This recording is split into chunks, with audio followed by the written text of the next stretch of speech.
want to explore two or three other dimensions that you spoke about. You spoke about capacity, you spoke about leadership. So talk to us a little bit about what you see as, who are leaders and what is leadership? Is there a difference? Is it…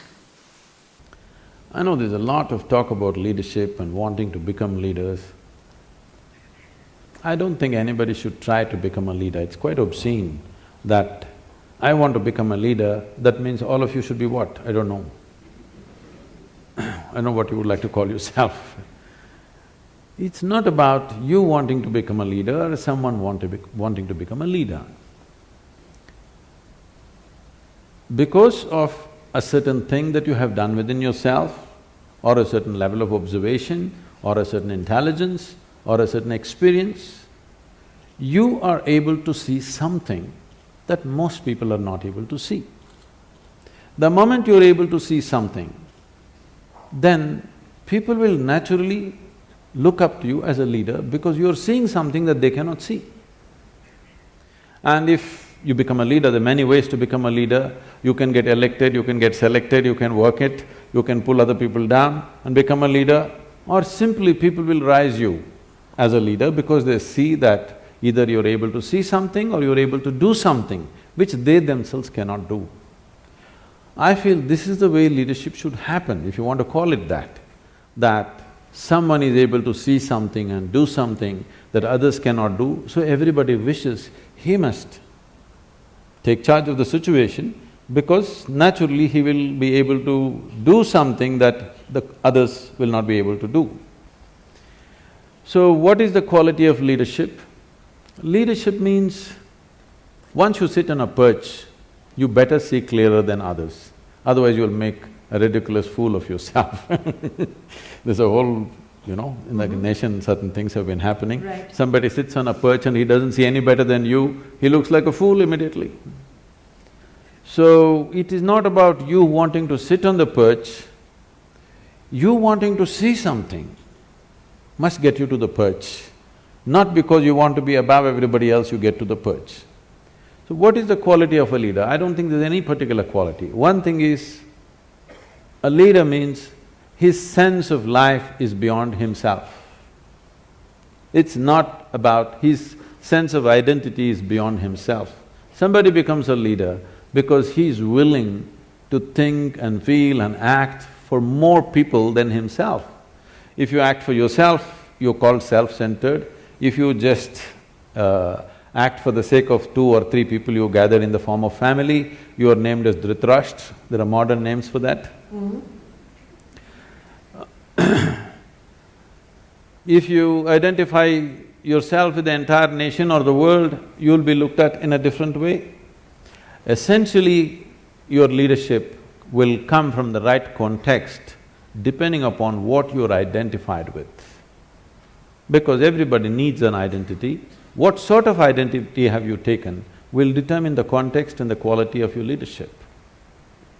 In that context, isn't leadership something that, each of us can individually manifest? If I were to describe one dimension of leadership as saying it is about taking ownership to create a better outcome. In that context, we can convert leadership from a noun to a verb. I don't know that much grammar, okay. But you can try.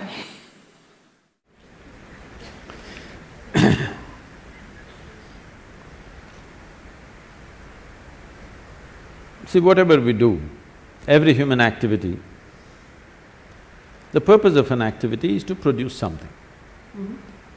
Production may be a safety pin, a computer, love, joy, health, well-being, it doesn't matter what. We want to produce something. When we act, we want it to be effective. How small an act or how big an act is not the important. We want something to happen effectively, which means it's a question of efficiency, it's a question of with how little, how much more you could do. That's what makes you… because all of us have the same amount of time in a day. People always tell me, Sadhguru, you had such a long day. I said, unfortunately there's no long day, God, they give me only 24 hours. I would like to bargain for more, but it's not happening.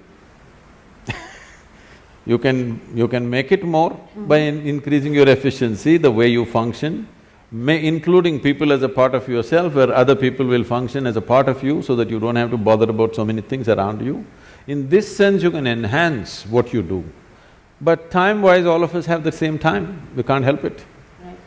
So, how much can you produce, in how little time, in how little material is the question. In the limited span of time which we have as life, what is it that we can do? Is it just about efficiency? Is it about simply mindless efficiency, do better, do better? No. At different times in history, people seem to want different things on the surface. But essentially, no matter which time of history, who they are, which part of the world they are, everybody wants the same thing, well-being.